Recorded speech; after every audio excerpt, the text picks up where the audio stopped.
今日は酢玉ねぎを作りました。こんにちは、料理研究家のゆかりです。このチャンネルはいろんな料理のレシピ、そして役立つ情報をご紹介していくチャンネルです。ぜひチャンネル登録して楽しんでみてください。はい、ということで今日はですね、酢玉ねぎを作っていきたいと思います。今回はですね、旬のお野菜、新玉ねぎを使って作っていきます。ただこちらのレシピはね、新玉ねぎじゃなくて普通の玉ねぎでも作ることができます。さらにですね、こちら酢玉ねぎを作った簡単アレンジレシピもね、ご紹介していきたいと思います。材料が手軽で作り方もすごく簡単です。ところどころポイントがありますので、ぜひ最後まで楽しんでみてください。それではどうぞ。それでは今日の材料をご紹介します。材料はこちらです。玉ねぎ、お酢、蜂蜜、塩、こちらの材料で作っていきます。まず玉ねぎなんですが、今回は新玉ねぎを使っていきます。普通のね、玉ねぎでもいいんですけれども、新玉ねぎはね、今の時期ちょうど出てますし、あとは新玉ねぎの方がみずみずしくて、さらに辛みも少ないので、新玉ねぎがもしあればね、こちらで作ってみてください。そしてお酢ですね。今回は一番ベーシックな穀物酢を使っていきます。こちらのお酢はお好みのものを使用してください。例えば米酢を使っていただくと、コクとまろやかさが加わります。穀物酢はね、どちらかというとすっきりとした味わいに仕上がります。あとはちょっとね、フルーティーな感じにしたい時はリンゴ酢などで作っていただくのもおすすめです。そして蜂蜜ですね。蜂蜜もいろんな種類があると思うんですが、こちらはですね、あまり甘みに癖のないものを使っていただくのがおすすめです。もし蜂蜜がダメな場合はきび砂糖または甜菜糖などでね、代用していただくといいかなと思います。ということで早速こちらの材料で作っていきます。それでは早速作っていきます。まずはじめにね、玉ねぎの皮を剥いてください。両先端切り落として皮を剥いていきます。皮を剥く時もね、皮を縦じゃなくてこのように横に剥いていただくとペロッと簡単に剥けます。はい、 OK です。そしたら続いてこちらを切っていきます。玉ねぎの切り方なんですが、今回はね、繊維に沿って切っていきます。ただですね、こちらは繊維を断ち切って切っていただいても OK です。繊維に沿って切っていただくと玉ねぎのね、シャキッとした食感を楽しむことができます。逆にですね、繊維を断ち切るように切っていただくと辛み成分が外に出て玉ねぎの甘みや旨味を感じやすくなります。ただですね、この新玉ねぎに関しましては結構ね、甘みも強いので今回は縦に切っていきます。この普通の玉ねぎを切るときは少し辛みが強いので、こちらを使う場合は繊維を断ち切るように切っていただくといいかなと思います。では切っていきます。まずこちら半分に切ります。あとはちょっとね、ここの部分が太くなりやすいので、ちょっとね、ここに切れ込みを入れて、そして切っていきます。だいたい5ミリぐらいの幅で切っていただくといいかなと思います。ここの芯の部分は切り落としてください。こちら側もちょっと切り込みを入れて、はい、このように切ってください。ではね、残りも同じように切っていきます。このように切ってください。ではね、残りも同じように切っていきます。ちなみに今回玉ねぎ2つで約 300g になります。こちらは目安にしてみてください。中よりもちょっと小さめの玉ねぎ2個分でだいたい 300g になると思います。では残りも切っていきます。はい、玉ねぎはこのように切ってください。そしたら玉ねぎをボウルの中に入れます。そしてここに塩小さじ1/2ですね。そして全体になじませてください。これで全体に塩をまぶして少し時間を置いていきます。そうすることで玉ねぎから水分が出て、よりね、玉ねぎの辛みをね、抜くことができます。はい、 OK です。玉ねぎのね、辛みの抜き方も空気に触れさせるだけとか、あとは水に浸したりとかいろいろあると思うんですが、お好みの方法でやっていただいても大丈夫です。今回はね、塩をまぶしてこのまま置いておきます。塩をまぶすとね、より玉ねぎから水分が出やすくなるので、きちんと辛みを取ることができると思います。そうしましたらこのまま30分置いてください。置くときはですね、玉ねぎは空気に触れさせることで辛みが出やすくなるので、ラップとかはせずにこのように広げて置いといてください。それではは続いて玉ねぎを置いてある間にお酢の準備をします。お酢はですね、電子レンジで軽く加熱してツンとした酸味だけを取り除きます。こちらを電子レンジ 600W で1分加熱してください。お鍋を使ってね、加熱する場合は沸騰直前まで加熱してください。はい、1分加熱しました。そうしましたらこの中に蜂蜜を入れます。そしてよく混ぜましょう。お酢の準備はこれで OK です。こちらは使うまでね、このまま置いといてください。はい、こちら30分経ちました。今このようにね、ちょっと玉ねぎから水分が出てきて、玉ねぎもちょっと柔らかい状態になってます。そしたらですね、こちらの水分をですね、ペーパーで拭き取っていきます。水分が結構出てる時は一度ざるにあけてからね、水分を拭き取ってください。ここであんまりギュッとやりすぎてしまうとね、せっかくの玉ねぎのシャキッとした食感が軽減されてしまいますので、絞らずにこのように水分を拭いてください。水洗いなどはね、しなくて大丈夫です。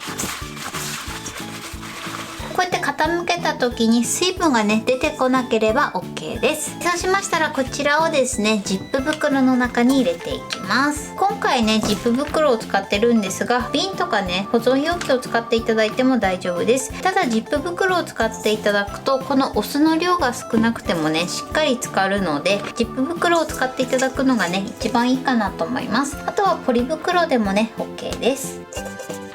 はい、このように入れます。そしたら作っておいたお酢をね、かけてください。そして一度ね、全体になじませます。そしたら空気を抜いて口を閉じます。しっかりね、水分を抜くことで全体にね、お酢が回ってきちんと漬け込むことができます。そしたらですね、こちらをバットにのせて全体によく広げた状態で、そしてこのまま1日しっかり漬け込んでください。途中でもし気がついた時で大丈夫なので、このように裏返していただくと全体にしっかりね、お酢が馴染んできます。だいたい 2,3 回ぐらい気づいた時にね、やっていただくといいかなと思います。それではこのまま漬け込んでいきます。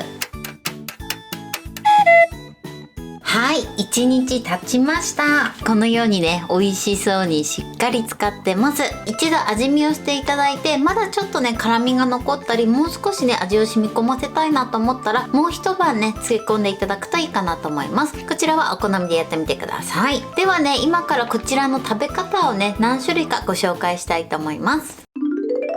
それでは簡単なアレンジレシピを今回2つご紹介していきます。1つはね、トマトと大葉の和え物ですね。こちらサラダ感覚でね、美味しく召し上がっていただけるレシピになってます。材料はこちらです。玉ねぎ、トマト、大葉、鰹節、すりごま、お醤油。こちらの材料で作っていきます。今回ね、こちら酢玉ねぎは 50g ですね。こちらはお好みの量を入れていただいて OK です。ということで、早速作っていきたいと思います。では作っていきます。こちらね、もう和えるだけなのですごく簡単です。まずトマトを切ります。半分に切って、このヘタをね、切り落としてください。あとはね、こちらを適当な大きさに切っていきます。食べやすい大きさに切ってください。今回は8等分にして、さらにこれを半分に切りたいと思います。一口サイズの大きさですね。はい、トマトはこのように切ります。そしてボウルの中に入れましょう。はい、こんな感じです。それでは続いて大葉ですね。まずこちらは茎を切り落として、そして手前からくるくる巻いてください。大葉もですね、きちんと水洗いして水分を拭き取ってから切るようにしましょう。そして半分に切って、そして切り口を揃えて細切りにしていきます。大葉の量もね、お好みで変えていただいて OK です。はい、こんな感じ。そしたらこちらもボウルの中に入れます。あとはね、こちらすべて和えていきます。ここに酢玉ねぎ、そして鰹節、あとはすりごま、そして醤油ですね。少し醤油を加えることで味が締まります。これでよく和えてください。はい、OK です。これで簡単な和え物の完成です。こちらを和えるだけなのでね、ぜひやってみてください。それでは続いてささみの和え物を作っていきます。材料はこちらです。酢玉ねぎ、鶏ささみ、大葉、お酒、梅肉、こちらの材料を使って作っていきます。まずですね、鶏ささみですが、今回2本分ですね。酢玉ねぎは先ほどと同様に 50g 使っていきます。あとお酒なんですが、こちらはね、料理酒でも OK です。今回は清酒を使っていきます。こちらをね、電子レンジを使って簡単に作っていきたいと思います。それでは早速作っていきたいと思います。それでは鶏ささみをですね、まず電子レンジで加熱していきます。耐熱の容器に入れて、そしてここにお酒を回しかけます。お酒にね、浸していただいて、そしてここにふんわりラップをかけてください。1箇所ね、空気の出入り口を作っておきましょう。このようにね、お酒に浸してからレンチンすることでささみがふっくらとした仕上がりになります。それではこちらを電子レンジ 600W で2分から2分30秒加熱していきます。はい、加熱しました。今ね、2分30秒加熱した状態です。やけどしないようにラップを外してください。これでね、しっかりささみに火が通ってれば OK です。もしね、まだ火が通ってない場合はもう少し加熱してみてください。こちらをね、ささみの大きさによって適正な加熱時間が変わる場合がありますので、様子を見ながら調整してください。そしたらこちらは一旦ね、粗熱を取ります。それでは粗熱を取っている間に大葉を切ります。こちらも水洗いして水分をしっかり拭き取ってください。そうしましたら包丁で茎を切り落として、そして手前からくるくる巻きます。同じように半分に切って、また切り口を合わせて細切りにしていきましょう。はい、これで OK です。それではね、最後仕上げていきます。こちら粗熱が取れたら、まずこの水分を一度捨ててください。そしてこちらのささみを手でね、適当にほぐします。今回ね、筋取りしてないんですが、もしね、筋取りしたい場合はもちろんね、筋取りしてからレンチンしていただいて OK です。そこまでね、気にならないと思うので今回してないです。こんな感じで適当に裂いてください。このように裂いたら、ここに酢玉ねぎ、そして梅肉、あとは大葉を入れます。そしてこちらをよく和えてください。はい、これで完成です。こちらもね、すごく美味しいので、ぜひ合わせて作ってみてください。はい、これで酢玉ねぎの完成です。こんな感じに仕上がりました。このようにね、味はしっかり馴染んで美味しそうに仕上がってます。そしてこちらがトマトと大葉の和え物、そしてこちらがささみと大葉と梅肉の和え物になります。こちらの2つも美味しいので、ぜひ合わせて作ってみてください。これで完成です。それでは早速いただきたいと思います。ではまずね、酢玉ねぎからいただきます。いただきます。辛みもなくて味がしっかり染みててすごく美味しいです。このままでもね、美味しく召し上がっていただけます。では続いてトマトと大葉の和え物ですね。こちらもいただきます。こちらもね、もうすごく美味しいです。醤油が少し入ってるので味がしっかり締まってね、そしてこのトマトがすごくジューシーです。ではささみの和え物ですね。いただきます。このね、酢玉ねぎと梅肉の相性がバッチリです。すごく美味しいです。はい、ということで今日も美味しく仕上がりました。今回の酢玉ねぎのポイントです。まず玉ねぎなんですが、今回はね、新玉ねぎを使ってます。今の時期だとね、新玉ねぎが売ってますので、ぜひ新玉ねぎを使って作ってみてください。普通の玉ねぎよりもみずみずしくて、さらに辛みも少ないので、新玉ねぎがあったらぜひね、こちらを使ってみてください。ただね、新玉ねぎが手に入らない場合は、普通のね、玉ねぎでも作っていただけます。その場合はですね、今回新玉ねぎなので繊維に沿って切ったんですけれども、普通の玉ねぎを使う時は繊維を断ち切るように切ってみてください。そうすることで玉ねぎの辛みを抜けやすくすることができます。そして辛み抜きなんですが、この辛み抜きはね、いろんなやり方があります。今回は塩もみした方法をご紹介したんですが、そのまま空気に触れさせて1時間ほど置いていただいても辛みは抜けますし、あとはね、水にさらしていただくのもおすすめです。お好みのやり方でね、辛みは抜いていただいて大丈夫です。新玉ねぎはね、そこまで辛みが気にならないと思うんですが、普通の玉ねぎを使う場合はね、きちんと辛み抜きしていただいた方が食べやすくなると思います。そしてお酢に関してなんですが、今回は一番ベーシックな穀物酢を使ってます。このお酢はお好みのものを使っていただいて OK です。米酢、リンゴ酢、黒酢、あとは簡単酢とかね、いろいろあると思うんですが、お好みのものを使って作ってみてください。そして今回はね、甘みに蜂蜜を加えてます。この蜂蜜はですね、もしダメな場合はお砂糖で代用してください。入れる量はね、お好みで調整していただけたらと思います。蜂蜜に関しましても、使うお酢によってもね、適正な量が変わる場合がありますので、特にリンゴ酢やあとはね、簡単酢などを使う場合はちょっと甘みが強いので、少しね、蜂蜜の量を減らしていただいてもいいかなと思います。あとはね、塩もみした玉ねぎの水分を拭き取って、そしてお酢と蜂蜜で漬け込んでください。だいたい1日ぐらい経てばね、美味しく召し上がっていただけるんですが、ちょっと辛みが気になる場合はもう一晩から1日ほど漬けていただくといいかなと思います。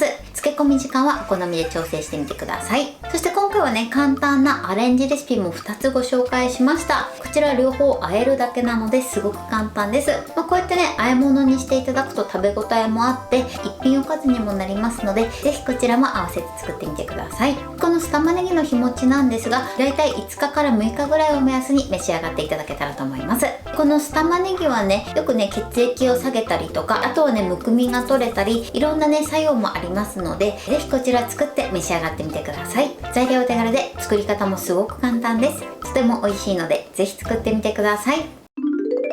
はい、ということで今日は酢玉ねぎを作りました。私のチャンネルでは他にもたくさんいろんな動画を配信してます。ぜひチャンネル登録して楽しんでみてください。そして Twitter、インスタ、Facebook、TikTok、こちらにもいろいろアップしていますので、ぜひいいね、フォロー、シェアしていただけたら嬉しいです。よろしくお願いします。ということで今日はこの辺で終わりたいと思います。本日も最後までご視聴いただきありがとうございました。ぜひグッドボタンもよろしくお願いします。それではまた次回の動画でお会いしましょう。バイバイ。